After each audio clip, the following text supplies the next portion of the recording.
அவர்கள் உள்ளத்தில் 1000 ரகசியங்கள் புதைந்து கிடக்கும். வெயில்ல நீயே. பெண்கள் வெட்கத்தில் நாணம் கொண்டு தலைமுடிவார்கள். துன்பம் வரும்போது நாடரை போல் வளைந்து நிமிர்ந்து நிற்பார்கள். வாழ்வின் பொறுமைக்கும் பெருமைக்கும் பெண்களே நாட்டின் கண்கள்.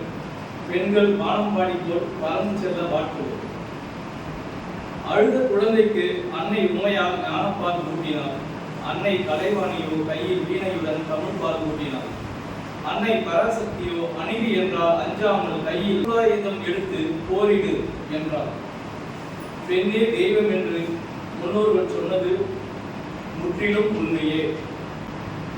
கண்ணதாசன் கிட்ட போயிட்டு கேட்குறாங்க, அழகான பெண்கள்னா யார் அப்படின்னு. அதுக்கு கண்ணதாசன் என்ன சொல்றாருன்னா, அழகான பெண்கள் அப்படின்னு யாருமே கிடையாது. பெண்கள் என்றாலே அழகுதான். பேதை பெருமை மங்கை மடந்தை அறிவை தெரியலை பேரிழம்பு என்று எல்லா நிலையில் இருக்கக்கூடிய பெண்களும் அழகுதான். எல்லா நிலையிலையும் ஒரு குழந்தையிலிருந்து பேடையில் யார் இருந்தாலும் அவங்க அழகுதான்.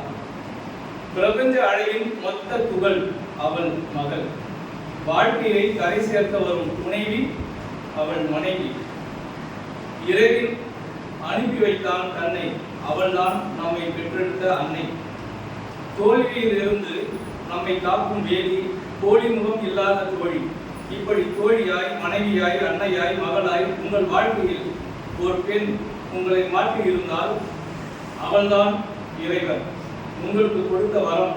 பெண்கள் தினம் என்று ஒன்றை வைத்து கொண்டாடுவதை விட்டுவிட்டு தினம் தினம் பெண்களை கொண்டாடுவோம். ஈடு இணையற்ற சிறப்புகளை போன்ற மகளிரை மேம்படுத்தும் வகையில் உலக மகளிர் நாள் மார்ச் 8ஆம் தேதி இன்று கொண்டாடப்படும் நிலையில், வீட்டை ஆள்வதில் தொடங்கி நாட்டை ஆள்வது வரை அனைத்திலும் மகளிருக்கு சமத்துவமும் சம உரிமையும் வழங்க வேண்டும். அத்தகைய கனவு சமுதாயத்தை உருவாக்க வேண்டியது ஒட்டுமொத்த சமூகத்தின் கடமை. அந்த கடமையை நிறைவேற்ற உலக மகளிர் நாளான இந்த நன்னாளில் ஒவ்வொரு ஆணும் உறுதியேற்போம். அன்பும் அறமும் மனிதர்களிடம் தழைத்தோங்க உயிர் கொடுக்கும் பெருமைமிகு தாய்மையை எந்த நாளும் போற்றுவோம் என்ற செய்தியுடன் பெண்கள் அனைவருக்கும் உலக மகளிர் தின வாழ்த்துக்களை தெரிவித்துக் கொள்கிறேன்.